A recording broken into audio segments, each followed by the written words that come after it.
Buenos días. Mm.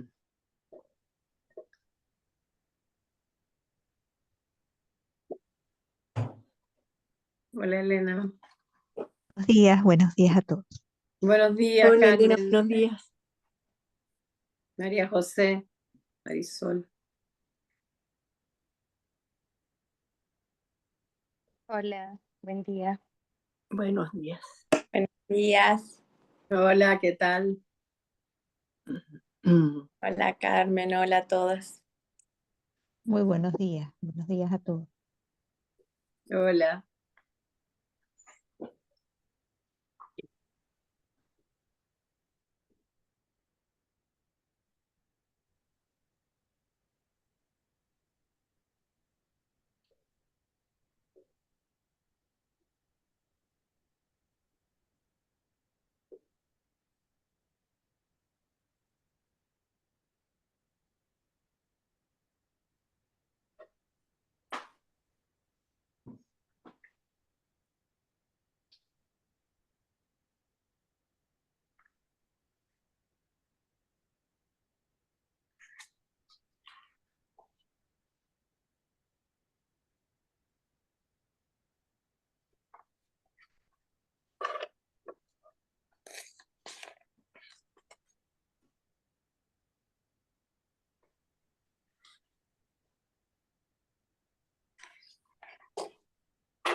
Sofía, ¿cómo estamos de público como para pensar?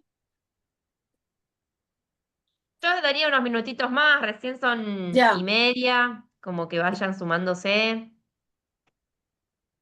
Yo pienso que de Chile vamos a tener poca gente porque tenemos un feriado largo. Ayer era feriado acá. sí.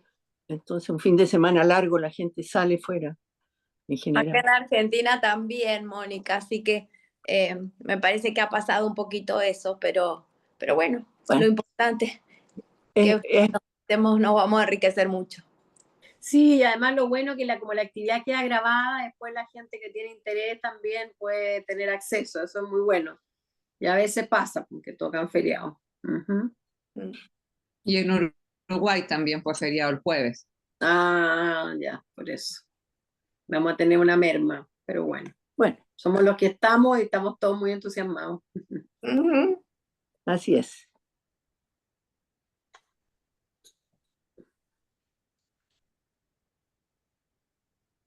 Hola Jimena. Clementina está ahí también. Hola, ¿cómo están? Hola, Clemen. Hola Clementina. Clementina, qué lindo nombre, Clementina. Sí, Sí. Precioso. Gracias. Suena bonito. Y poco común, además, sí, no se usa mucho. En Chile es poco conocido.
¿Partimos, Sofía? ¿Sí? Dale. Ya. Buenos días, buenas tardes. Soy Milka Kaplan y en nombre de la Coordinación de la Niñez y Adolescencia de FEPAL, que preside Cecilia de Rosas, les quiero dar la más cordial bienvenida a este tercer encuentro del ciclo Adolecer, Orfandad en las instituciones, prevención y psicoanálisis, desafíos en el campo. Me acompaña Cristiano Frank, también miembro de la Coordinación de la Niñez y Adolescencia de FEPAL, quien va a apoyarnos en la sección de preguntas y respuestas y también con la traducción en caso que sea necesario. Tenemos el agrado de contar con la presencia al inicio de esta sesión de Lilian Itelman, presidenta de FEPAL, quien quiere aprovechar esta oportunidad para poder saludarnos a todos. Buenas tardes, Lili. Hola, buenos días acá en Chile todavía. Bueno, un gusto estar acá. Para FEPAL la prevención es un eje importante, ya que como psicoanalistas pensamos que es necesario el aportar a la cultura y a la sociedad, y una forma de ello es a través de la prevención. De ahí la importancia de estas jornadas organizadas por esta coordinación presididas por Cecilia. Espero tengan una muy buena jornada de trabajo con estos invitados tan expertos en estos temas. Muchas gracias. Gracias, Lili. Muchas gracias. Este encuentro nos convoca bajo un tema potente y dolorosamente actual, la orfandad de las instituciones. En los tiempos que corren, muchas de las instituciones que históricamente dieron cobijo, sostén simbólico y orientación, la familia, la escuela, el Estado, incluso la palabra del adulto, se ven fragilizadas, deslegitimadas o directamente vaciadas de sentido. Las infancias y adolescencias que llegan hoy a la escuela lo hacen muchas veces en condiciones de precariedad material, pero también y sobre todo precariedad simbólica, sin amparo, sin referencias claras, sin relatos que los incluyan. Los docentes también se ven sobrepasados y sin apoyo para un quehacer en el plano de la enseñanza y también temas emocionales relacionados con el alumnado. En este tiempo la escuela se presenta muchas veces como uno de los pocos espacios posibles de palabra, de lazo, de reconocimientos. En palabras de Silvia Bleichmar, la escuela es un espacio privilegiado de subjetivación, transmisión y contención, en especial en las sociedades más desiguales. Pero también sabemos que cuando las condiciones materiales y simbólicas fallan, cuando lo social, cuando la familia no sostiene, cuando las instituciones no escuchan, el sufrimiento adolescente puede expresarse de modos que confunden, conmueven y desbordan. Este encuentro busca abrir un espacio para el diálogo entre experiencias, saberes y prácticas. Nos interesa pensar cómo el psicoanálisis, en su dimensión clínica y ética, puede aportar herramientas para leer lo que se dice en los síntomas, lo que se calla en las actuaciones y lo que puede surgir si hay un otro dispuesto a escuchar sin juzgar, a sostener sin imponer, a intervenir sin anular la singularidad. Quiero ahora presentar y agradecer a nuestras expositoras, Mónica Brusone, de la Sociedad Psicoanalítica Chilena, Carmen Emilia Keidan, de la Sociedad Psicoanalítica de Porto Alegre, y Magali Weinstein, también de la Sociedad Psicoanalítica de Porto Alegre.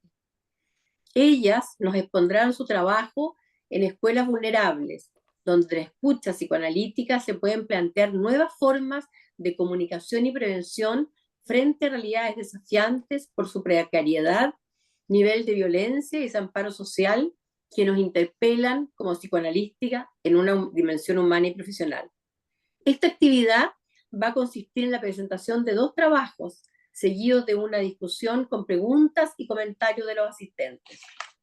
El primer trabajo estará a cargo de Mónica Brusone, médico psiquiatra de la Universidad de Chile, psicoanalista de adultos, niños y adolescentes de la Asociación Psicoanalítica Chilena, miembro titular IPA y COCAP, y docente del Instituto de la Peché. A continuación los dejo con Mónica y su trabajo, algunos aportes del psicoanálisis a las instituciones educativas. Adelante y gracias, Mónica. Gracias, Milka, por la presentación. Quiero compartir con ustedes hoy día una experiencia de un trabajo de asesoría que realicé hace un tiempo atrás, en un establecimiento educacional que está ubicado en la periferia de la ciudad de Santiago, donde yo resido. El barrio en que está instalado se caracteriza por sus altas tasas de pobreza, narcotráfico y violencia. La primera lámina todavía, por favor. Solicitaron mi colaboración porque los directivos del establecimiento estaban interesados en comprender en profundidad las causas de los problemas que presentaban los estudiantes, como poco interés en el aprendizaje, dificultades y conflictos entre ellos con los docentes y aumento del ausentismo. Esto era tal vez lo más importante y lo más significativo, porque cuando abandonan la educación, acá salen al mundo habitualmente de la delincuencia y la violencia. Considerando que los establecimientos educacionales son el lugar donde los niños, niñas y adolescentes pasan la mayor parte del tiempo, donde crecen, se desarrollan, aprenden e interactúan socialmente, los considero un espacio muy valioso para promover la salud mental, la convivencia sana con pares y adultos, y donde también pueden aprender a manejar el estrés, la agresión y otras dificultades propias de la adolescencia. Durante los años escolares, niños, niñas y adolescentes experimentan considerables cambios mentales, corporales y sociales. Gozar de buena salud mental y de bienestar general depende no solo de lo que traen desde la crianza y su carga constitucional, genética, sino también de su entorno presente, especialmente en estos largos años que forman parte del sistema educativo. Por eso estimo tan necesaria que la experiencia escolar sea positiva y se constituya en un factor de protección, y el establecimiento educacional en un lugar de prevención y cuidado para contribuir a un buen desarrollo infantil y adolescente. Por esta razón, cuando fue solicitada mi cooperación, me entusiasmé y participé activamente. Sabemos que en relación a la salud mental existen factores de protección y de riesgo.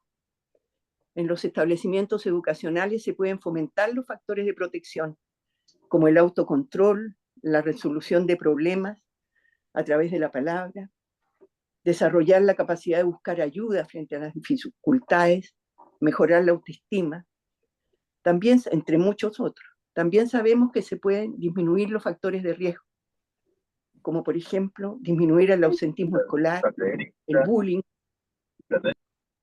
la discriminación de los grupos LGBT, migrantes.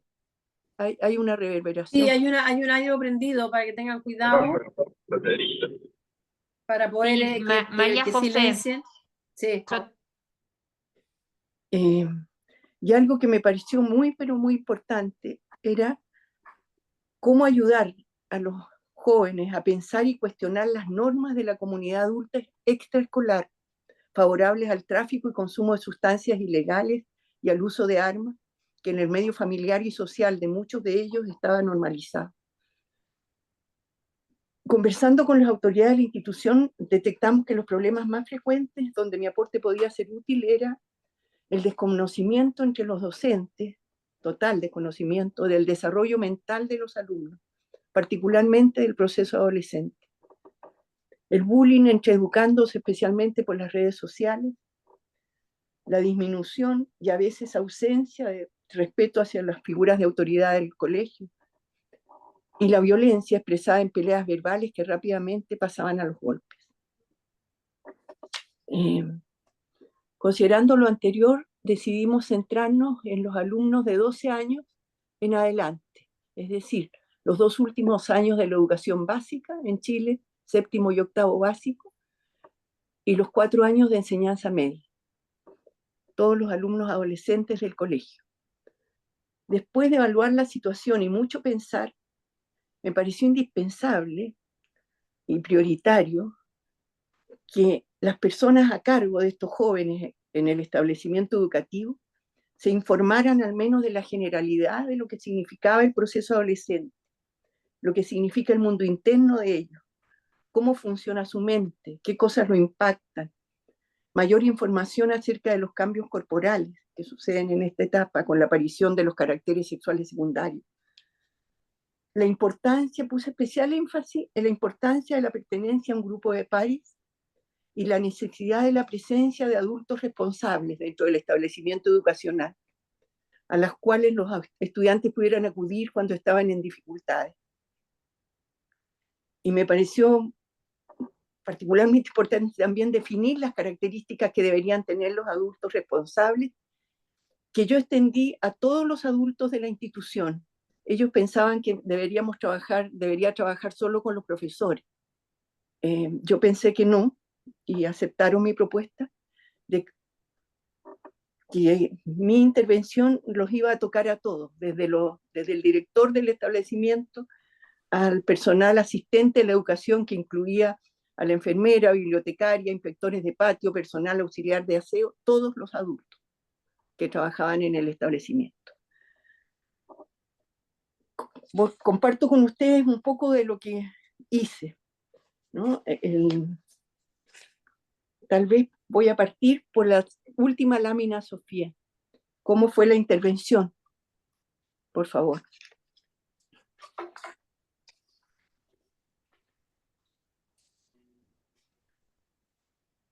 La modalidad de trabajo en terreno.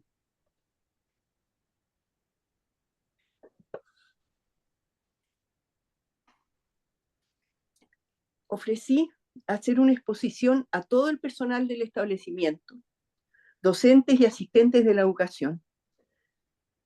Y después de la exposición, que más adelante les voy a contar en qué consistió, se entregó a cada una copia del texto de ella, para que cada uno la tuviera, la leyera en su casa, le permitieran pensar, anotar preguntas y las dudas que le había despertado. Y también solicité que me hicieran sugerencias cada uno para mejorar la convivencia escolar. Después de la exposición a todo el personal del establecimiento, hicimos grupos más pequeños para discutir lo expuesto, mezclados al azar, de aproximadamente 12 personas. Estas reuniones duraban 1 hora y media. Estaban ellos y yo, ¿no? Que aclaraba dudas, que fueron interesantísimas estas reuniones chicas, en verdad.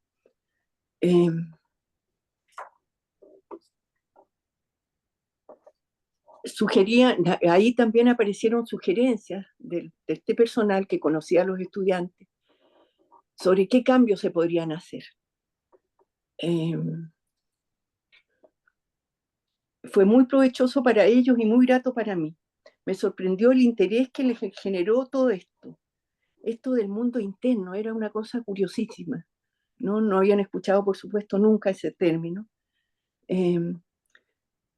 Todos estaban muy impactados con los nuevos conocimientos. En la primera reunión, sobre la marcha, se me ocurrió, no lo había pensado antes, en realidad, dada la curiosidad de ellos y el interés que demostraron, se me ocurrió pedirles que pensaran en silencio acerca de su propia adolescencia. Unos minutos en silencio cada uno, recordando la adolescencia. Y los que quisieran, si querían compartir alguna experiencia que los hubiese marcado en esa etapa de la vida. Empezaron tímidamente y finalmente casi todos hablaron y contaron algo. Esto generó un clima de cercanía y apertura entre los miembros del grupo y facilitó el trabajo grupal. Lo usé en los grupos futuros y resultó siempre una buena experiencia.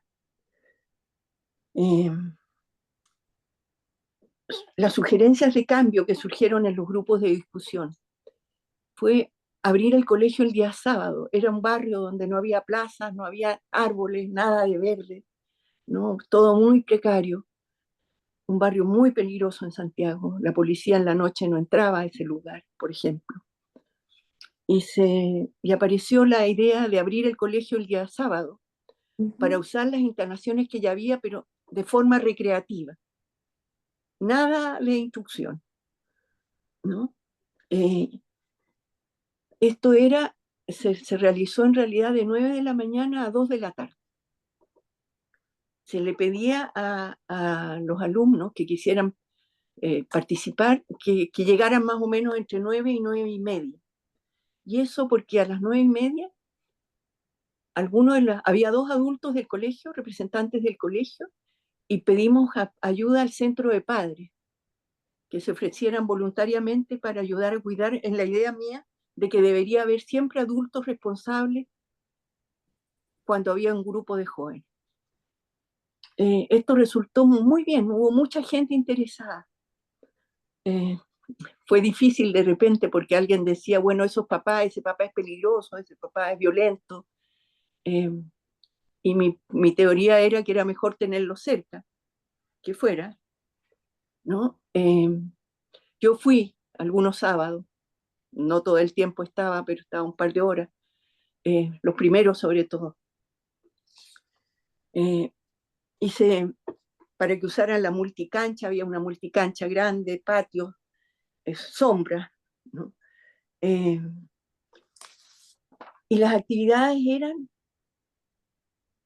jugar fútbol, apareció un apoderado que era entrenador, por ejemplo, había ajedrez, el colegio se consiguió algunos instrumentos musicales, como por ejemplo, ¿cómo se llama esto?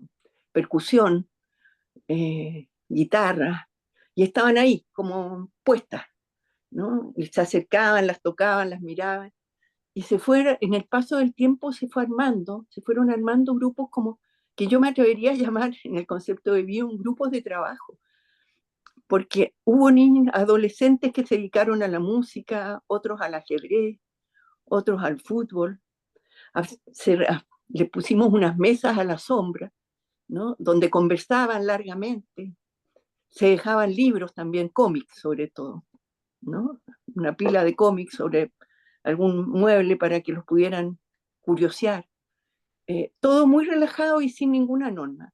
Tal vez muy importante fue la ocurrencia de una apoderada de que le deberíamos darles una colación a media mañana.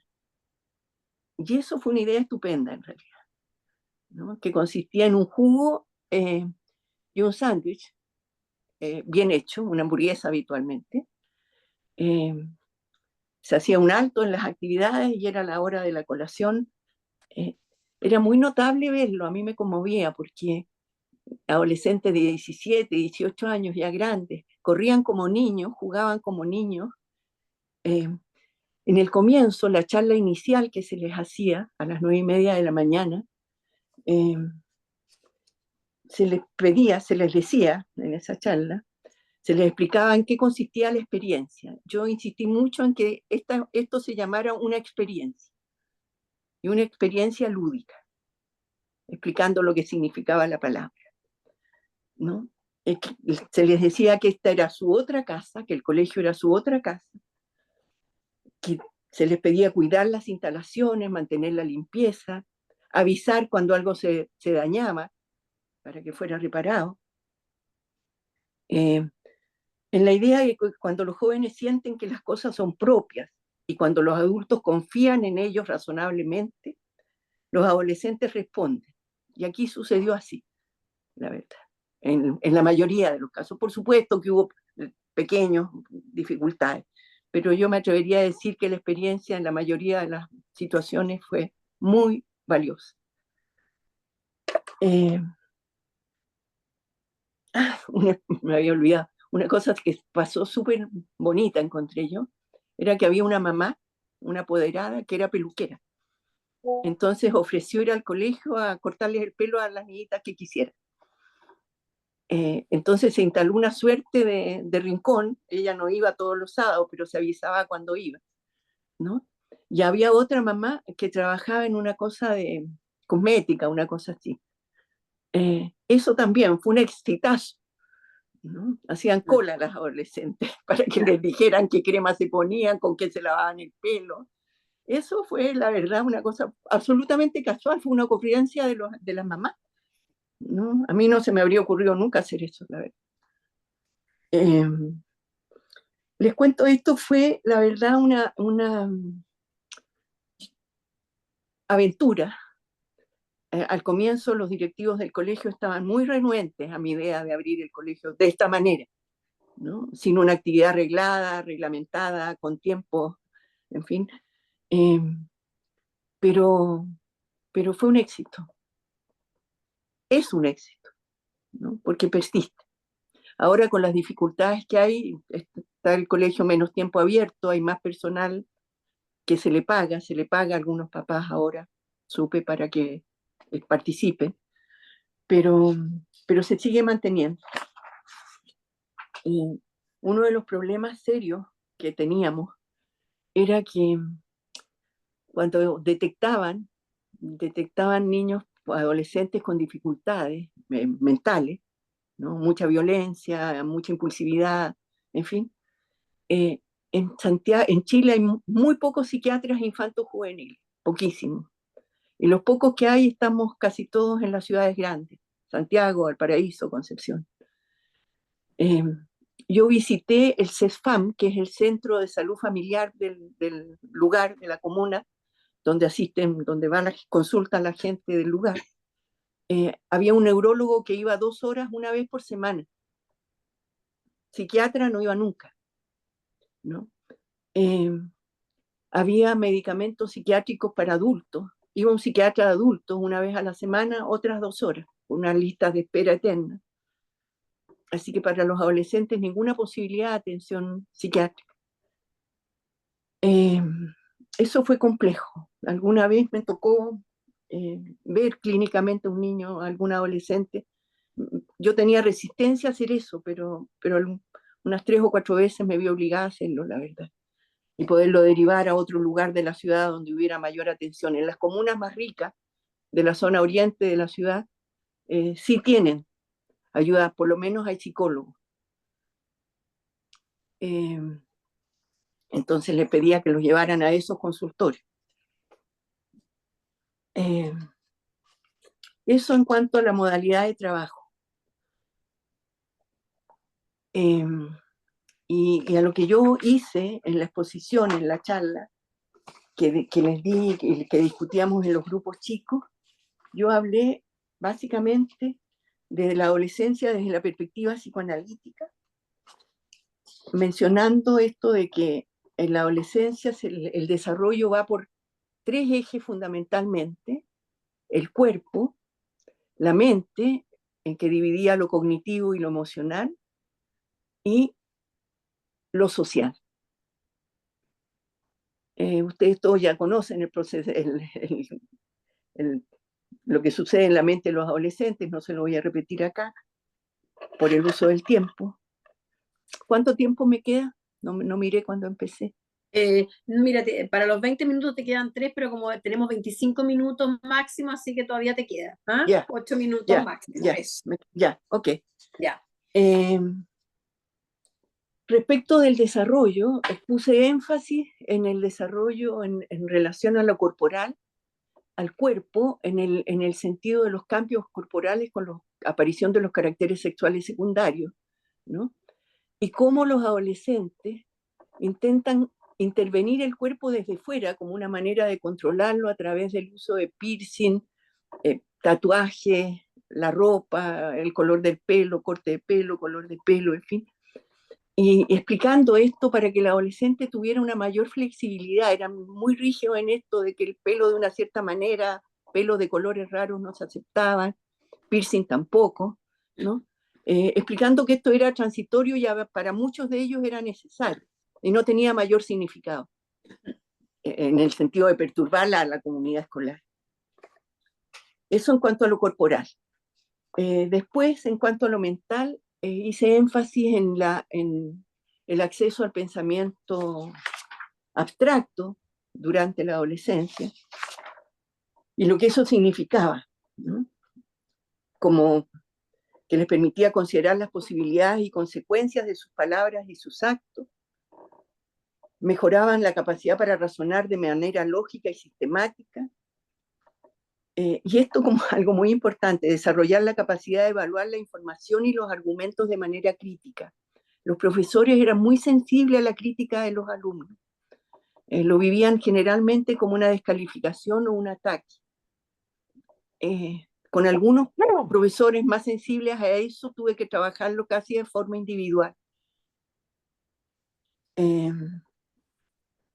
Y bueno, y la aparición de la autorreflexión durante la adolescencia.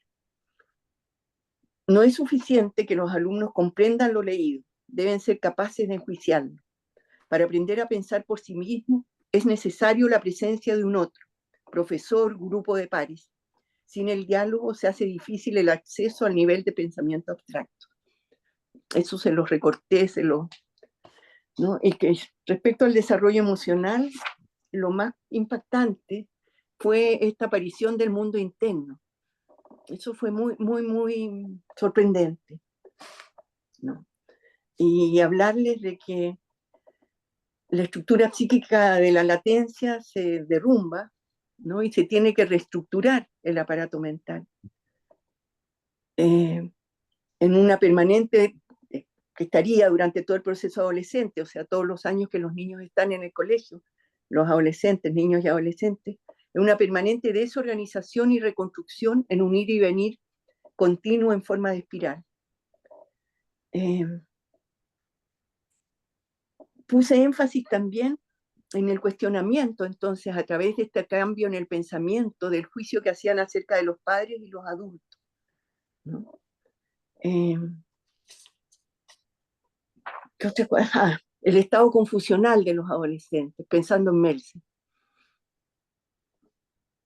Y lo que significaba que daba cuenta de muchas veces de la inconsistencia de los adolescentes, que el estado confusional entre lo adulto y lo infantil, lo malo, lo bueno, lo femenino, lo masculino, la confusión entre las distintas partes del cuerpo y sus funciones, y sobre el conocimiento de lo que ocurre en su mente y lo que ocurre en la realidad externa. En eso me detenía, ¿no? Y en los grupos chicos sobre todo.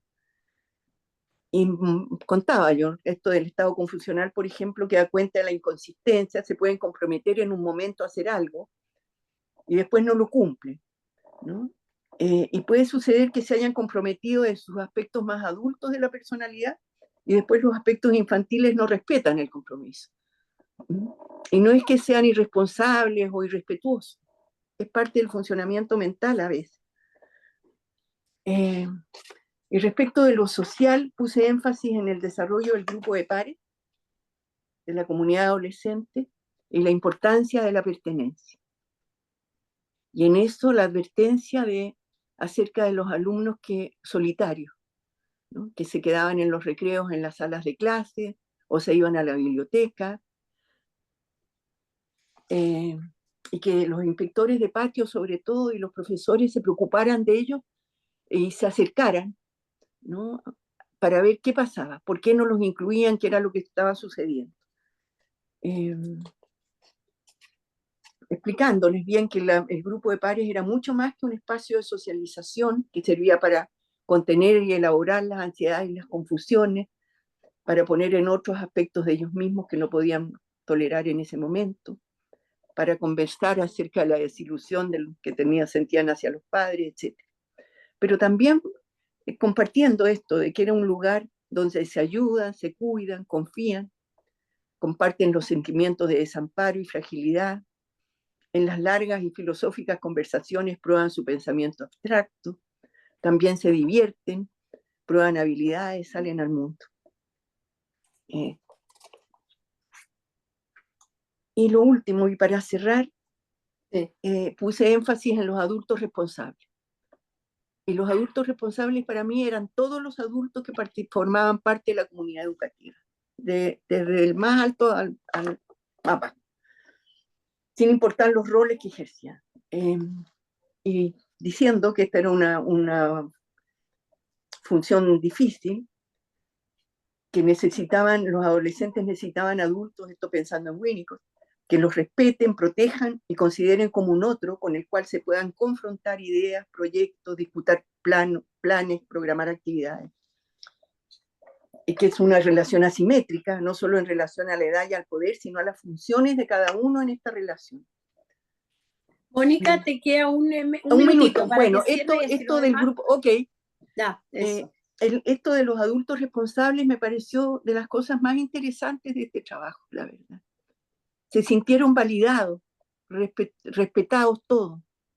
Y además en una cosa más democrática, igualitaria, ¿no? Todos eran importantes. Y lo que me di cuenta en los grupos estos, para cerrar, era que los adolescentes buscaban personas, ellos se acercaban espontáneamente muchas veces a personas del personal de la bibliotecaria, la enfermera, por ejemplo, era muy solicitada, ¿no? Una señora que tenía un kiosco que vendía algunas cosas dentro del colegio, de comer, que era muy cálida y muy inteligente, extraordinariamente, yo la incluía a ella también. Bueno, esta sería mi experiencia. Muchas gracias Mónica, y vamos a estar después, ¿cierto?, con las preguntas y los comentarios, vas a poder ampliar un poquito más todo esto tan interesante. Gracias.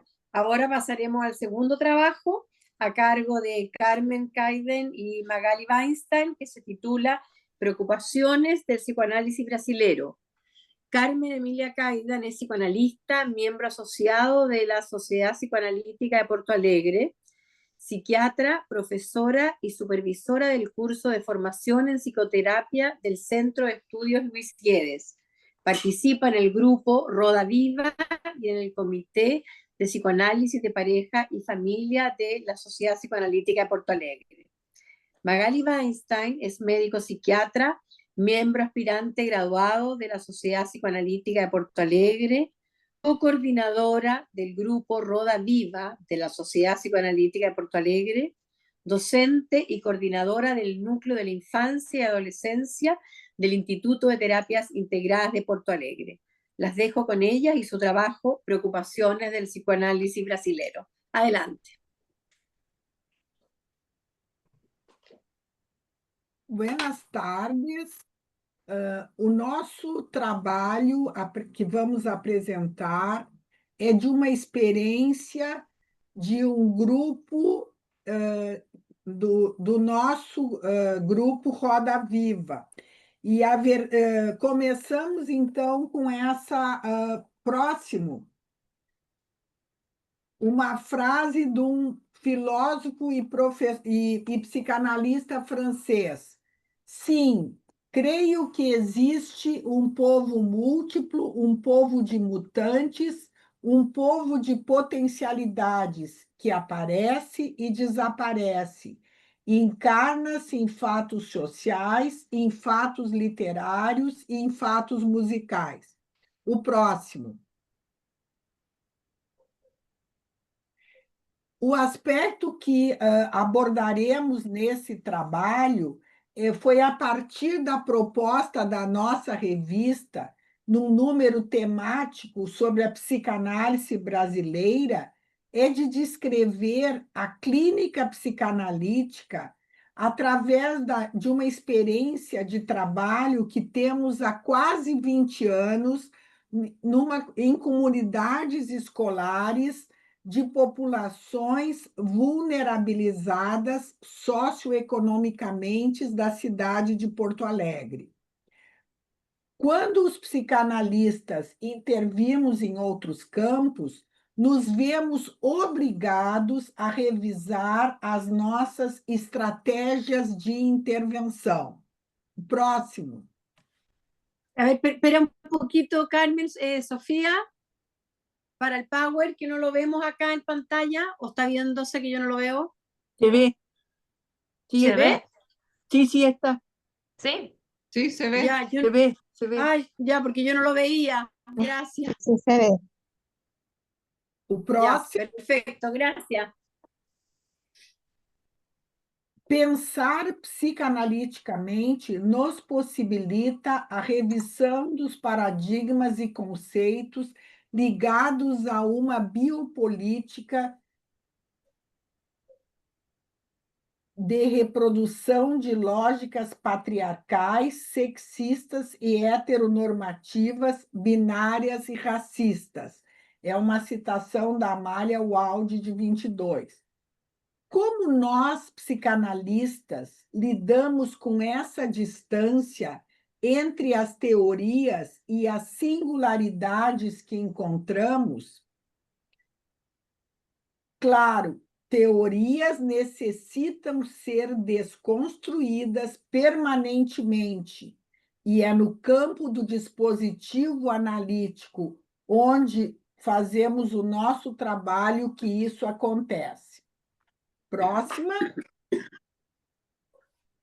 As elaborações teóricas no campo analítico são como cartografias de formações do inconsciente ou de situações que as presentifiquem, e das quais não se pode fazer um mapa ou uma teoria geral.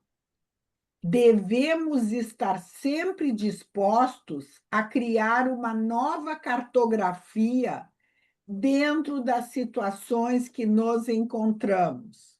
Não foi isso que fez Freud no período criativo que deu origem à psicanálise? O próximo. Nesta apresentação, nos centramos numa experiência de uma escola primária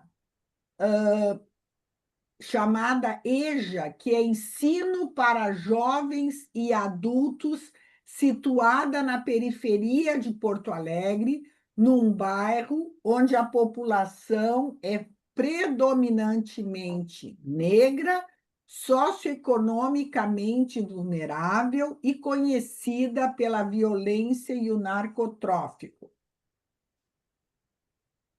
A próxima.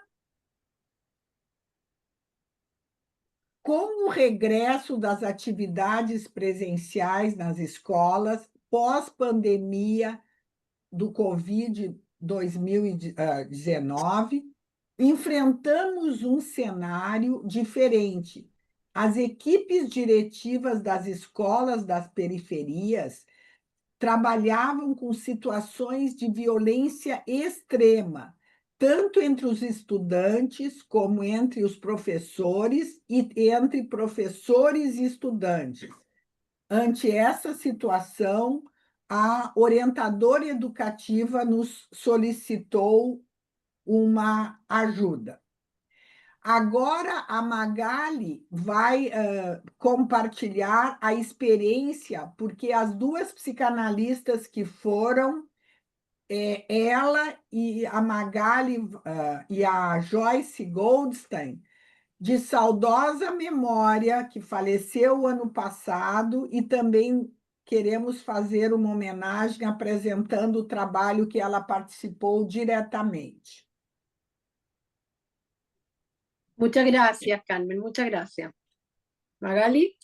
Boa tarde, eu queria agradecer muito que eu e a Carmen, representando o grupo Roda Viva, da Sociedade Psicanalítica de Porto Alegre, né, possamos compartilhar com vocês uma experiência que nos é muito cara. Por favor, Sofia, a primeira roda de conversa. Nós denominamos essa primeira roda de conversa o apagão, né?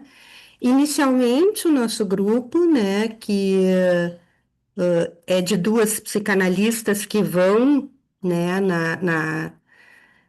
na comunidade, tentou fazer a reunião de forma híbrida. Os professores e os alunos estavam presentes na escola e as psicanalistas estavam virtualmente online, né? Mas a precariedade e a fragilidade da conexão da internet nos demonstrou que esse formato era inviável, né? Num primeiro momento que iniciou a reunião, a comunicação se cortou subitamente e a discussão se fez lá dentro, né, como se fosse uma rede elétrica que havia se cortado, deixando as psicanalistas de fora. Então, a reunião estava acontecendo presencialmente e nós, pelo apagão, momentaneamente ficamos de fora. Próxima, Sofia, por favor. Ao final da primeira reunião, que já foi tumultuada por essa questão híbrida, né? Uma das estudantes mais velhas se queixou que os jovens, depois que terminavam a atividade, ficavam perturbando e não permitiam que aqueles mais lentos pudessem, então, fazer suas tarefas. Esses alunos participavam de um projeto, né, e de um momento da escola que se chama EJA, né, que é para alunos de todas as idades que estão em defasagens e que fazem um curso conjunto, por isso tem de várias idades, e a queixa era essa. Depois de terminar a reunião, né, da roda de conversa, e as psicanalistas foram embora, se criou esse conflito geracional entre os mais velhos, né, que tinham essa queixa da rapidez dos jovens e da bagunça seguinte, e se seguiu a discussão pelo WhatsApp. No WhatsApp estavam os professores e os alunos, e nós só ficamos sabendo depois, né? E foi uma discussão bem acirrada, bem acalorada, né? E os ânimos ficaram tão fortes que se proferiram palavrões, a discussão seguiu madrugada adentro. No dia seguinte, no colégio, a discussão continuou, né? O que nos, né, obrigou, e a gente também queria, então, participar presencialmente para poder, né, fazer contato com toda essa situação de uma forma mais próxima, né? Sofia, a próxima. Então, agora é a roda de conversa que foi no território da escola, né? E aí a gente vai contar um pouco como foi a nossa chegada nesse território. Era inverno em Porto Alegre. Estávamos em um momento da pandemia do Covid e também tinha preocupações porque tinha um surto de dengue e que estava aumentando principalmente na região onde ficava a escola. Então, era muito desafiante e assustador nós adentrarmos nesse território. E a gente então pediu para uma colega da escola nos buscar e nos dar carona, porque a gente estava realmente preocupada em ir para esse morro onde ficava a escola sozinhas. E recebemos então uma carona dessa professora que estava em contato com esses dois mundos, né? A viagem nos deixou bastante também impactadas com os múltiplos sentimentos que esse percurso, né, de um bairro central da cidade para um bairro, né, da periferia, com essa colega. Por favor, o próximo, Sofia. Tão pronto chegamos, né? Era uma vila com ruelas, e logo nos deparamos com uma porta pequena amarela toda cadeada e que salientava o nome da escola. Mas, ao entrar, um universo em expansão se fez presente. Grandes áreas, corredores com trabalhos nos dois lados da parede, obras de artes coloridas. A gente foi, sabe aquele medo passando e se tomando, né, de uma alegria de ver aulas iluminadas, estudantes em classes, gritos, vozes, risos, vida e muita beleza dentro daquele lugar, né, naquele núcleo, né, cheio de esperança, num lugar ao redor muito assustador. Por favor, o próximo, Sofia. Essa reunião, né, onde ia se fazer a roda de conversa, a sala estava cheia e todos estavam sentados em círculo. As psicanalistas que desconheciam, né, os conflitos, né, surgidos na primeira reunião e que ficaram madrugada dentro, nós pensamos que nós íamos chegar ali e ter uma conversa cálida, tranquila, para reacender a discussão da roda de conversa. Mas paradoxalmente, a gente começou a sentir aquele medo que a gente havia sentido no trajeto, dentro da sala, sentir algo estranho, né? E que estávamos também, né, com o grupo adentrando num território desconhecido e ameaçador.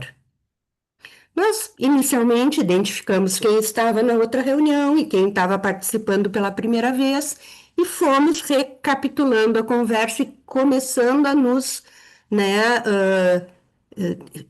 entrar em contato com o que havia acontecido e que nós estávamos de fora.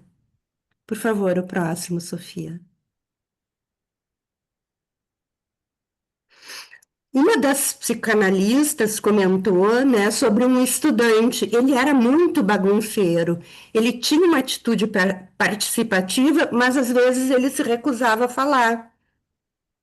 E se escondia no moletom, no capuz, né? Ele tinha uma atitude muito dramática e que chamava atenção. E ela apontou que, apesar disso, ele estava sempre atento à roda de conversa. Esse jovem estava se sentindo criticado, né? Porque uma das alunas mais velhas comentou a ele que ele só vinha para a escola para causar problema e para bagunçar. Isso começou a aparecer nessa segunda roda de conversa no território. E ele se sentiu ofendido porque as pessoas começaram a citar o nome dele e ele disse: por isso o cara mata. Se criou um clima tenso porque estava, né, numa roda de estudantes conversando e ele se sentiu ofendido e tomou essa postura de falar por isso o cara mata. Essas palavras foram como um estopim.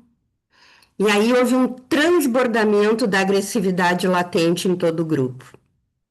Por favor, o próximo.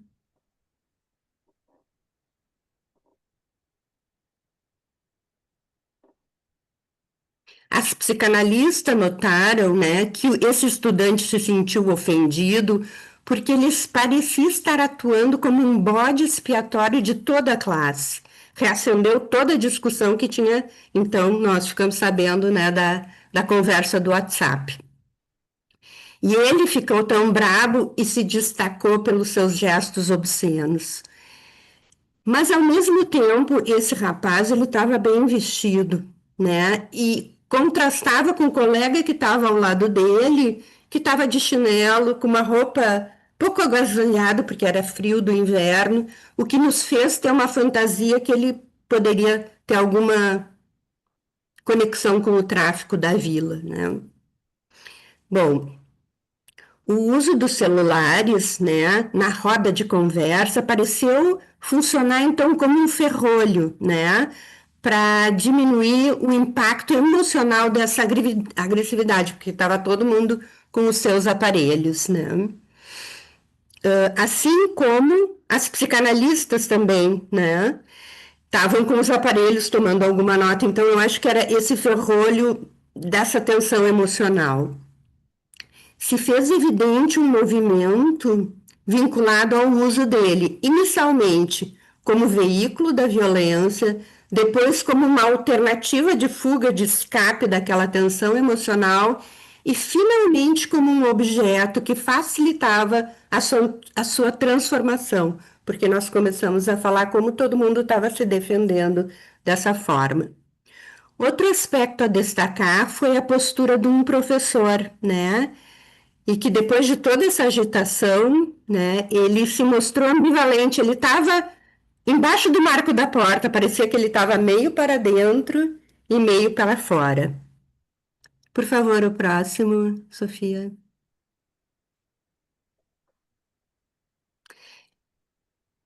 Então, combinamos uma terceira roda de conversa que a gente chamou o desarmamento, né, o desarme da situação.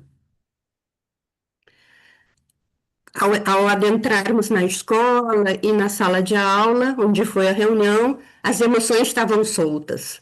Risos, entremeados de queixas, entremeados de brincadeiras, entremeados de pessoas que estavam contando sobre suas dores.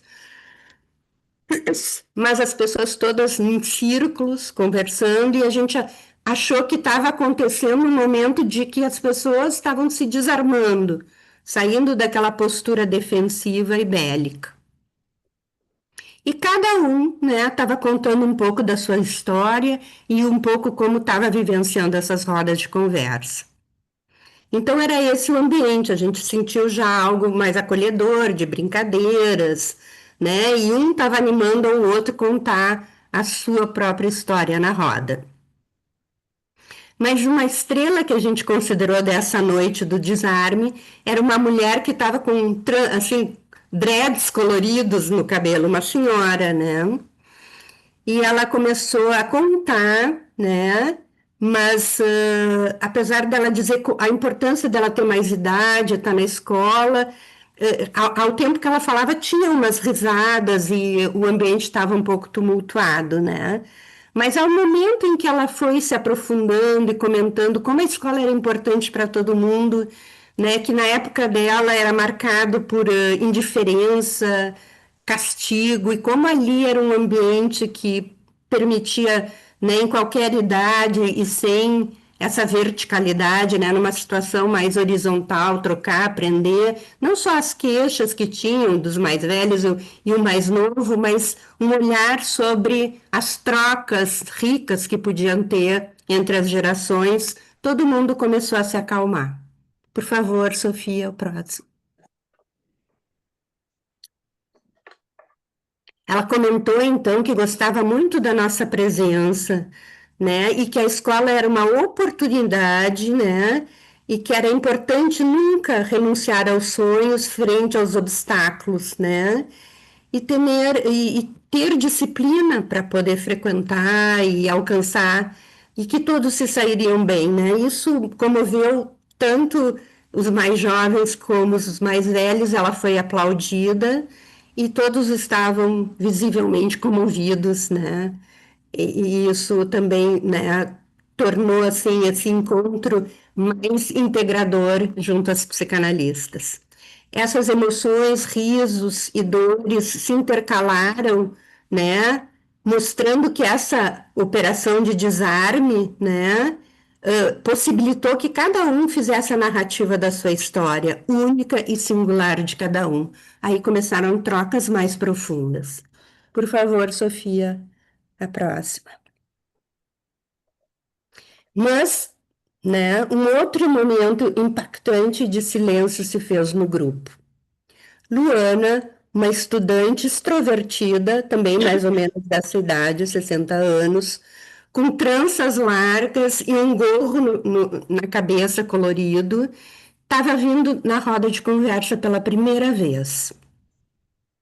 Ela falou num tom alto, autoritário, e ela disse que tinha vindo escutar o que as psicanalistas estavam fazendo ali, averiguar o que estava acontecendo na escola. Para ela falar qualquer coisa, ela tinha que saber de antemão como é que essas reuniões de roda de conversa. As psicanalistas se sentiam meio intimidadas com a sua presença e, sobretudo, sobre esse discurso assim meio ameaçador. Próximo. Luana, em tom ameaçante, disse que falaria. Ela explicou que a escola, né, tinha dado a oportunidade dela como mais velha estudar, mas ela criticou novamente os jovens que não querem saber de nada e não ajudam os mais velhos. Sabe o que é ser humilhada, ela disse. E em tom ameaçante, disse que ela enxerga muitas coisas que acontecem na escola e disse: eu estou olhando diretamente para seus olhos, para mim e para outra psicanalista. E ela fez esse sinal, ó, eu estou de olho em vocês. Era um ambiente difícil de manejar, né? Nós se sentimos encurraladas, né? Essa roda, né, nos pôs a pensar que era difícil falar sobre os medos na escola, porque nós estávamos com medo daquela pessoa mais velha, porém muito ameaçadora, e que estava dizendo que estava de olho em nós. Próxima, por favor. Magali, 5 minutos Oh, máximo. sim, ¿Ya? vou Te correr, aviso, vou ya. correr, vou Ya. correr. Ya. Então, alguém sugeriu se falar dos medos. Passou uma roda para cada um falar dos medos, né? Medos de abandonar o estudo, de não ter uma posição boa na vida, de não ser feliz. Falaram de muitas dificuldades. O próximo, por favor. Depois teve uma rodada de falar o que deixava feliz, que era se formar, conseguir emprego, ter uma boa família, né? Na saída dessa roda, a gente estava assim, todo mundo mais integrado, porém com medo. O Joaquim, aquele menino de capuz, se aproximou e uma das psicanalistas disse para ele: pô, Joaquim, tu é bacana, né? Mas parece que tu não tá bem. Tu é um guri legal, né? Tu tem uma cabeça boa. E ele respondeu emocionado: Poxa, professora, ele disse, Sora, nunca ninguém na minha vida disse que eu tinha cabeça boa para alguma coisa. Muito obrigado, professora. E esse breve instante nos emocionou muito pela possibilidade transformadora do encontro, porque embora todo aquele conflito, pessoal diferente, né, da própria comunidade, pessoas mais simples, pessoas mais autoritárias, o Joaquim começou a se, né, vamos dizer assim, salientar como uma pessoa mostrando suas transformações. A próxima.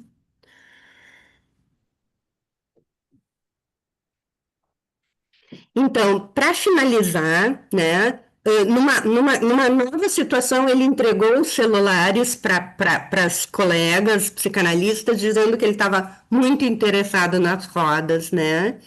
E a gente descobriu depois que aquela senhora ameaçadora, ela era a dona da vila do tráfego, né? E que realmente ela tinha vindo lá para saber quem eram essas pessoas estranhas que estavam lá. Então, a gente pôde ver toda essa amplitude dessa vida, a transformação do Joaquim, que era um representante dos estudantes, né, se sentindo ouvido, valorizado. Inclusive, ele disse que não conseguia trabalhar e ele estava limpando carros. E a dona da vila que vinha lá, né, enfim, né, para mostrar sua autoridade também frente a nós, né, que estávamos lá mais para aprender, na verdade, do que poder, né, fazer qualquer outra colocação. Então, foi uma experiência muito rica. Próxima. Então, nós trabalhamos todas essas questões de transferência, contra-transferência, né? Mas a gente gostaria de destacar essa escutativa, né? Que permite, né? Que possa, então, ter essas transformações, tanto em nós, psicanalistas, como naquela comunidade, né? Era isso. Muito obrigada. Muchas gracias, quiero agradecerle a Mónica, a Carmen y Magali, ¿cierto? Sus interesantes, Milka. complejos y desafiantes. Milka. Sí, sí, sí. Eu tenho mais uns 5 minutos para fazer a finalização dos comentários, porque lá na introdução eu tinha falado menos de 15.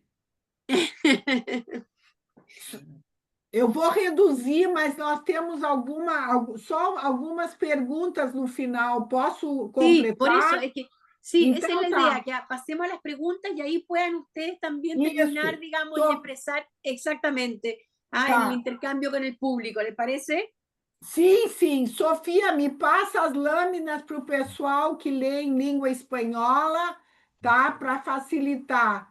Mas eu vou adiante porque vai passando.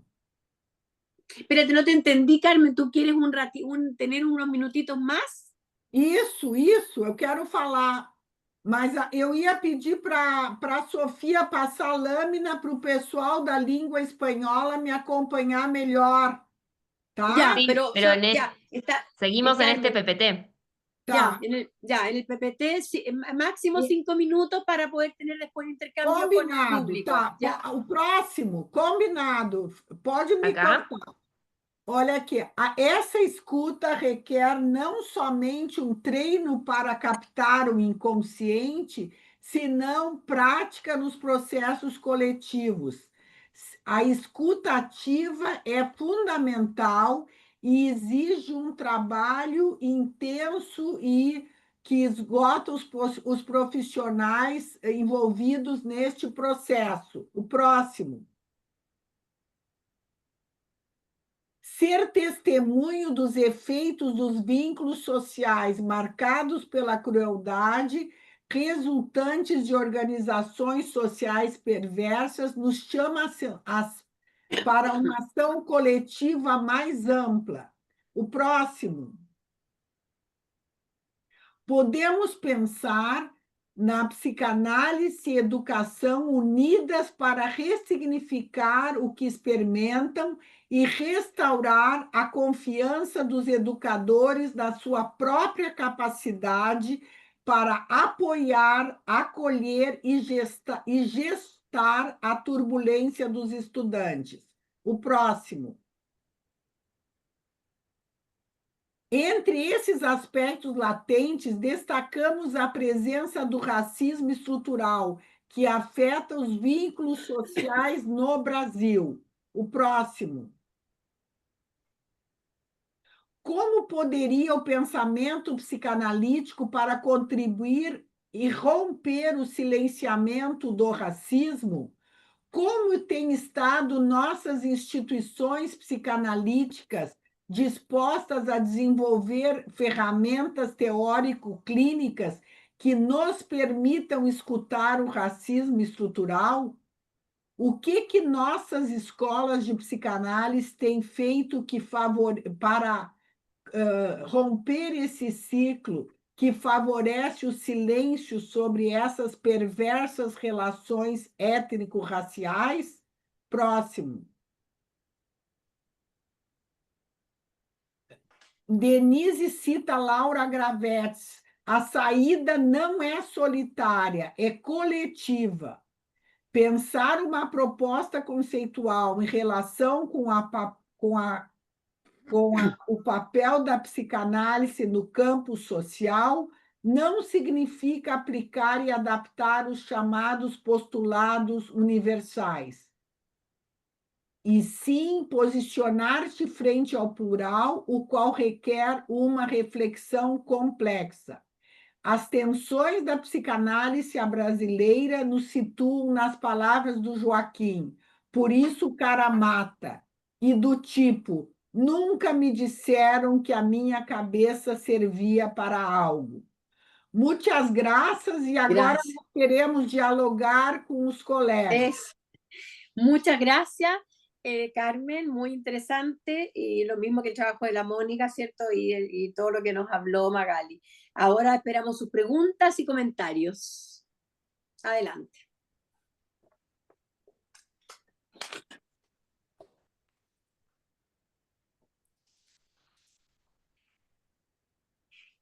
Sofía, ¿tú nos avisas si hay algo en el chat, de repente alguna pregunta? Dale, por ahora solo hay mensajes de aliento a las presentaciones y que fueron muy interesantes y felicitaciones. Carmen Elena Dos Reyes está levantando la mano. Sí, muchas gracias. Ya, Bueno, Carmen, adelante. gracias. Bueno, primero que nada, darles las gracias a todas las presentadoras, súper interesantes los dos trabajos. Mi pregunta, yo soy de la Sociedad Psicoanalítica de Caracas, mi pregunta es para las presentadoras de Brasil. Digamos, en un trabajo, en un contexto, bueno, donde también ustedes como psicoanalistas sentían miedo, tenían mucha angustia. Yo quería preguntarles, ¿qué creen ustedes, además de lo que nos explicaron que había ayudado a veces a distender la tensión, qué también las pudo ayudar, digamos, a continuar con la intervención? O sea, ¿cómo afrontaron el miedo a esas situaciones a veces tan violentas que les permitieron seguir con su trabajo? Eso es lo que quería preguntarles. Muchísimas gracias.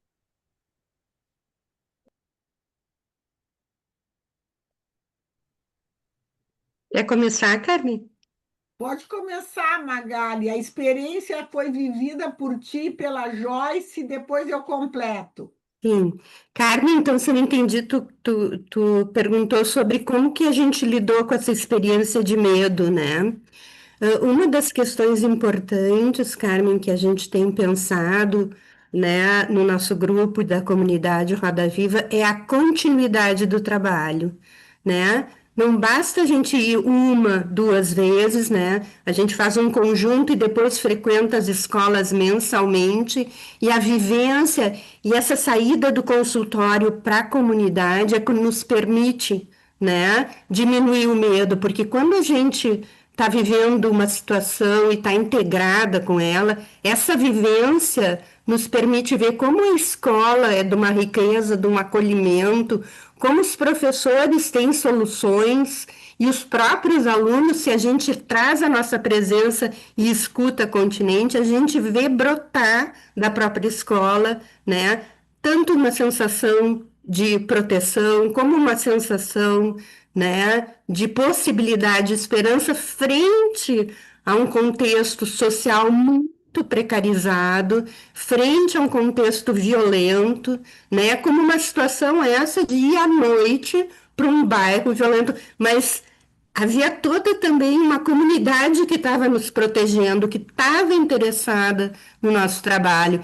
Então é algo muito paradoxal mesmo, que foi esse medo que a gente sentiu de chegar até lá e a alegria em ver, né, que embora com todos os problemas tinha muita vitalidade, muita conexão, muita gente querendo, né, participar, brigar também, né, que é algo que é difícil, mas eu acho que isso é que nos deu a possibilidade de fazer um trabalho contínuo, né, na escola e diminuir o nosso medo. Muchísimas gracias, Magali. Gracias. Eu vou só acrescentar para ressaltar o que a Magali disse, que desde que nós iniciamos esse trabalho, e inicialmente os educadores iam lá na sede da Sociedade Psicanalítica. E aí eu achei muito parecido, e isso eu quero destacar com o trabalho da Mônica no Chile, porque nós consideramos a equipe da escola desde a sua diretora até a moça que limpa a sala, os banheiros, todos. E eu lembro que me emociona num período de uma discussão, de roda de conversa, uma senhora que nem sabia escrever, que era auxiliar de cozinha, e ela captava e intervia na hora do lanche quando uma criança ou um adolescente estava assim mais afastado. Agora, no aspecto que a Carmen Helena perguntou do medo, nós vamos sempre em duas. É uma combinação nossa desde o início, e também nós costumamos nos reunir depois dessas reuniões, porque nós acreditamos, e foi salientado tanto no texto da Mônica, na fala, como no nosso, de que a gente precisa do outro. E também a gente observou que os educadores também fazem caronas solidárias, porque eles nos comentavam que eles precisam, depois dos encontros, continuar conversando para compreender e lidar com as emoções suscitadas nesse trabalho. Gracias. A ver, Muchas yo gracias. veo que está, muchas gracias. Yo veo que está Cecilia, Josefina y María Elena. Cecilia. Gracias, Milka. La verdad que quiero agradecerles las experiencias que han compartido con nosotros por la riqueza, por la profundidad y porque nos ayudan a pensar en lo importante del método que tenemos, porque creo que ustedes han puesto a la luz como la incorporación del encuadre que nosotros tenemos internamente, de trabajar con la contratransferencia, de poder poner en palabras los miedos que ustedes sentían, el compromiso en la tarea, la continuidad, el espacio para seguir pensando a posteriori lo que vivían, que era sumamente intenso, ¿no? El poder ayudar a que una serie de emociones que quedan silenciadas puedan de a poco escucharse, empezar a poner palabras y ver cómo el tener una escucha atenta y sin juzgar permitió todo este movimiento de pasar de la violencia a que ustedes encontraran esto de belleza dentro de las aulas. Me parece que es muy rico y que nos hace valorar nuevamente, ¿no?, la tarea que tenemos y darnos cuenta a cuántos otros lugares podemos llegar. Así que muchísimas gracias por sus presentaciones. Gracias, Cecilia. Josefina. Bueno, también felicito y me pregunto si las nuevas generaciones de analistas, la juventud, digamos, que viene potencialmente activa en la comunidad y cómo lo vamos a desarrollar, porque ese es el objetivo, ¿no es cierto? Que esto, que a veces nos asombra pensar que cómo es importante desmistificar esa violencia que nos abraza a veces y nos destruye, cuando en la práctica después todos están necesitando de hablar de lo que les pasa porque se sienten excluidos de lo social y no mirados. Entonces la violencia se reduce y es maravilloso en el sentido del trabajo psíquico que produce la actividad nuestra sobre los grupos. Así que bueno, un poco pensando en el futuro de entronizar estos grupos de trabajo y de rescatar la situación de grupo trabajando, ¿no? En todos lados estamos viendo ahora este tercer paso del método VIC tan activo en los grupos de reflexión. Lo digo desde ahí porque es mi práctica directa con la enseñanza del método, pero también con la efectividad que tienen la presencia de un grupo que no es fuera del método, está dentro de cualquier aplicación del método en la sociedad y con la violencia, especialmente. Así que eso y recuerdo a Hilda con su libro y cómo ella explica los continentes, donde un continente a otro continente con contenido van tomando desde la enfermera hasta el médico, desde la cuidadora hasta la madre, todo en un conjunto, ¿no es cierto?, de interconexión. Maravilloso, les agradezco mucho. Muchas gracias, Josefina. María Elena. Hola, de Asovet y ahora en España, de GAEL. A mí me encantaría que alguna de ustedes me explicara cómo crear un grupo de trabajo, porque realmente es apasionante escucharlas, que lo lograron. También me gustaría saber si incluyeron muchachos más jóvenes que ustedes, porque uno ya está como en otra edad, y entrar e insertarse en esos medios tan hostiles debe ser bien difícil. ¿Cómo se hace la liaison con los colegios? Aquí he visto mucha deserción escolar, muchísimos niños autistas, niños muy aislados, y no sé cómo actuar. Claro, yo tengo 1 año y medio aquí en Zaragoza y tampoco pretendo, ¿no? Pero me preguntaba que hay tantas preguntas, ¿no? Desmitificar los cambios y apuntar las significaciones transicionales. Llevaron como un PowerPoint, hablaron desde qué lugar, cómo era la escucha de ellos, cómo era el grupo, estaban absorbiendo los contenidos, más bien era, me impactó también la última parte donde la señora resultó ser una narcotraficante, la que hablaba con más soberbia, y cómo además del temor, allí está el narcisismo maligno que está detrás de todo esto, y cómo intervenir psicoanalíticamente con una patología tan grave allí, ¿no? Tengo demasiadas preguntas. También me encantaría que me explicaran lo de los adultos responsables, cómo se crea un adulto responsable allí, que como validadores que permiten con su calidez y con su afecto, quizás apuntando a los que más tienen contenidos buenos, no lo sé. Bueno, por ahí. Muchas gracias. Gracias, Marielena. A ver, quizás podrían contestar un poquito las tres, ¿les parece? Mónica, Magali, Carmen, porque preguntas muchas, ¿cierto? Muchas interrogantes, muy interesante poder por lo menos aproximarnos con alguna respuesta. No sé quién quiere partir, Magali, Carmen o Mónica, contestando. Eu pensei na Mônica falar primeiro no adulto responsável, né? E depois e a Carmen. E além disso, tem vários do nosso grupo que também, por favor, poderiam, né, contar da sua vasta experiência. Mónica. Sí. Bueno, esta idea del adulto responsable, la verdad que tiene que ver con la presencia, ¿no?, disponible emocionalmente frente a un adolescente que requiere de un otro. Es un rol difícil, me parece a mí. Exige ser reflexivo, tolerante, flexible y a la vez firme y consistente, ¿no?, al momento de poner límites, por ejemplo. Hay que estar dispuesto a asumir los costos de las frustraciones, porque cada vez que a un adolescente se le pone un límite, es probable que haya una reacción negativa. Sucede con frecuencia que en la adolescencia, sobre todo en estos ambientes de tanta violencia, ¿no?, yo iba los días viernes a este lugar, la mañana de los viernes, y a veces había conflictos y me llamaban para intervenir. recuerdo en una situación de mucha violencia en que estaban a golpes los chicos en un patio. Me paré cerca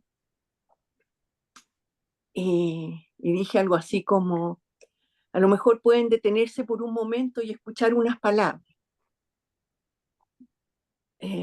Siguieron golpeándose. Me acerqué más, me expuse un poco, la verdad, y ellos se detienen y uno me dice, ¿y usted quién es? Entonces le digo yo soy una doctora que algo sé de lo que pasa en la mente, soy una doctora y algo sé de lo que pasa en tu mente. Podríamos hablar un poquito de eso. Se detuvieron sorprendidos, eran alumnos como de 17 años. Había un lugar en ese colegio que quedaba como oculto detrás de un muro, donde eran las peleas a golpe. Yo tenía un poco de miedo también en ese momento. Estaba acompañada por la orientadora del colegio. No sé, escucho una... Sí, por favor apáguenlo, tengan el micrófono cerrado. Gracias. Bueno, en ese momento algo parecido, muy distinto, pero parecido a lo que comentan las colegas brasileras, ¿no? Cuando alguien interviene y está calmo y tranquilo, y es grande, se detuvo la pelea, había un grupo de muchachos que rodeaban a los que estaban peleando, ¿no? Y los asusaban. Entonces les dije yo que nos sentáramos en el suelo, en una rueda, y pensáramos juntos qué era lo que estaba pasando. Fue una experiencia bien interesante esa. Y en ese sentido yo pienso que uno como adulto responsable tiene que asumir, ¿no? Tomar el riesgo siempre frente a los adolescentes. Pero funcionó en esa situación cuando yo los hice pensar qué era lo que había promovido la discusión. Sucedió que uno de ellos tenía a su padre preso por tráfico de drogas y el otro niño era hijo de una mujer que era traficante y que recibía la droga del señor este que estaba preso, que seguía liderando desde la cárcel el narcotráfico. Y la madre del otro, esa supuestamente le habría robado dinero, ¿no? Es decir, los muchachos estaban peleando por un conflicto de sus padres, uno que estaba preso y la otra que estaba amenazada por la policía. Cuando logramos entender eso y que ellos lo pudieron contar y decir en público, fue muy interesante. Yo después trabajé en forma individual con los dos. Tuve 2 reuniones con cada uno de ellos, después nos juntamos para poder elaborar el duelo de tener estos padres que eran delincuentes, ¿no?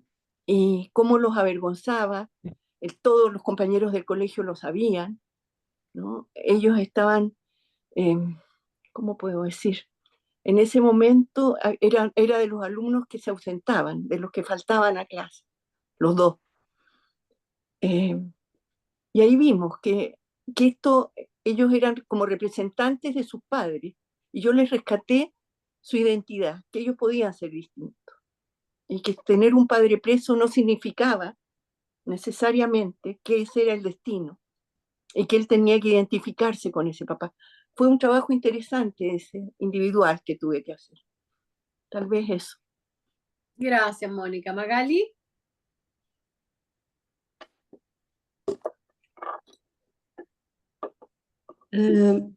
Bom, a gente pensa assim que tem muitas formas, né, de abordagem. A gente tem um projeto assim que pensa como dessas situações poder promover algo mais amplo a nível social. Nós temos um trabalho com a SMED, que é a Secretaria Municipal de Educação, há 20 anos, e eles nos convidaram, né, para fazer roda de conversas em 3 escolas com situações de violência máxima. Desse projeto, junto com o pessoal, né, da escola, surgiu um trabalho que já estava sendo feito, que é Serviço de Promoção à Vida, né?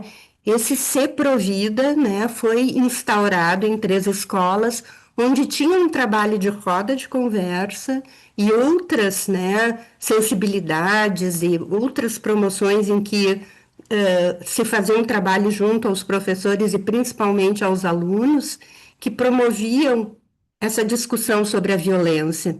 Então, a gente, em função dessa vivência nas escolas, nos unimos com professores e o pessoal da própria escola, né? Dessas três, principalmente, um colega que também tem uma formação em filosofia, para fazer um trabalho a nível de saúde pública, né? E resultou muito bem, porque as pessoas iam no SOI, que é o Serviço de Orientação Educacional, que estava super lotado, e essas escolas que tinham o trabalho do Seprovida começou a diminuir a demanda. Então, tinha uma promoção, né, nítida, estruturada, feito trabalhos epidemiológicos. Só que a gente está com um problema que, enfim, todos os países latino-americanos se encontram, né, de um desmonte da educação, né? E esse trabalho, então, começou a ser boicotado. O que a gente, então, está tentando fazer é se juntar com a universidade para poder ter outros caminhos, né, de juntar a psicanálise com a educação.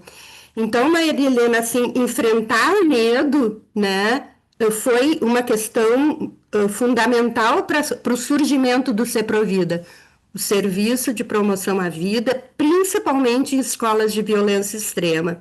Claro que a nível de dinâmica a gente pensa assim que a gente poderia usar aquele conceito do Cyril Lick, que é os tutores de continência. Esses tutores que poderíamos ser nós ou qualquer um da comunidade que possa dar, né, esse contexto institucional, um contexto de um pensamento simbólico, de promover as relações, né, para que os indivíduos possam reconstruir suas vidas, né? Uma escola que está sob o olhar do tráfico é uma escola, né, que está com a sua vida em xeque, como a gente se sentiu, né? Então, a gente pensa que um papel fundamental é o papel social, né, que a gente pode ter, colaborar, mas principalmente a própria comunidade em que a gente vai, né, atuar. Então, começaram a surgir esses trabalhos que nós estamos tentando promover, não deixar enfraquecer, mas que a gente não está tendo apoio daqueles que pediram para a gente fazer parte, que é o próprio, né, a própria Secretaria Municipal de Educação aqui do nosso estado, né, do Rio Grande do Sul e principalmente municipal de Porto Alegre. Mas nós temos vários colegas aqui que também participam e têm muita experiência, Maria Helena, mas não sei se eu te respondo assim, né? A gente tem que ter esse estojo, a gente pensa muito a nível, por exemplo, como o CAES ajuda, né? Como é que ele pensa o grupo, o estojo e o conteúdo da psicanálise ajudando, mas que não basta a nossa intervenção, que tem que ter uma intervenção também, né? De uma política, né, que possa promover a segurança, a educação e essa integração da psicanálise, como vinha sendo. A gente estava esperançoso com esse projeto ser provida, né, mas agora a gente está tendo bastante dificuldade. Muchas gracias Magali. Sí, Carmen. Eu queria complementar o que a Magali disse, no sentido assim que nós estamos perdendo o território direto na escola por esse desmonte da educação aqui na nossa cidade. Mas já temos contato com a universidade, então o nosso trabalho vai ser meu amor. junto com os formadores dos novos educadores. E aí eu respondo um pouco também para a Josefina, no sentido de que onde estão os analistas jovens? E nesse momento, o nosso grupo recebeu alguns analistas jovens em formação, e tivemos a participação com 2 trabalhos num simpósio anual dos membros aspirantes da nossa sociedade. E, a partir desse simpósio, a gente também sentiu maior interesse. E lembrando também que nessas populações, principalmente, a escola é um reduto para essas crianças, além de terem as alimentações nas refeições, elas têm pessoas adultas cuidadosas que possam atenuar as circunstâncias adversas que vivem, que é muito semelhante à população que a nossa colega Mônica nos compartilhou também, que são as pessoas que têm, as crianças, o adolescente, que os pais ou estão presos ou estão fugindo e moram com avós idosos, ou o irmãozinho mais velho está responsável por cuidar daquela criança. Então, é esse o trabalho que a gente quis repartir a experiência com vocês nesse encontro. Só para complementar, né, a Carmen, o Joaquim, né, que é esse adolescente emblemático para nós, que parecia estar envolvido com tráfico, que era muito revoltado, mas estava interessado. Ele disse: só eu que não consigo trabalhar, né? E como essa possibilidade de circular na roda de conversa, essa troca, né, sem julgamento, mais horizontal, ele próprio começou, enfim, um trabalho muito simples, limpar carro, entregou o celular para as psicanalistas, porque ele queria, né, estar ali de corpo e alma, e disse isso, assim, para nós, que foi transformador da violência entre o cara mata e nunca ninguém disse que a minha cabeça é boa. Então, a gente, através desse fiozinho, um adolescente, nos dá muita esperanza. A ver, muchas gracias. Llegamos al término, se nos estamos en la hora, siempre se hace poco, pero quiero primero expresar, digamos, lo valioso de este encuentro entre la práctica y la reflexión, entre lo que nos pasa en el terreno y lo que podemos construir colectivamente a partir de allí. Agradecemos profundamente a nuestras analistas expositoras su compromiso con la tarea realizada, un trabajo difícil, arduo, motivante y esperanzador. Esperamos que este espacio no sea un punto de llegada, sino un impulso para nuevas formas de trabajo, de acompañamiento y de creación. También agradezco a todos los asistentes, ¿cierto?, por la entusiasta participación y a todos los que han hecho posible, ¿cierto?, que podamos reunirnos hoy. Quiero terminar con una cita de Silvia Bleichmark, donde ella decía: la escuela debe seguir siendo un lugar para soñar.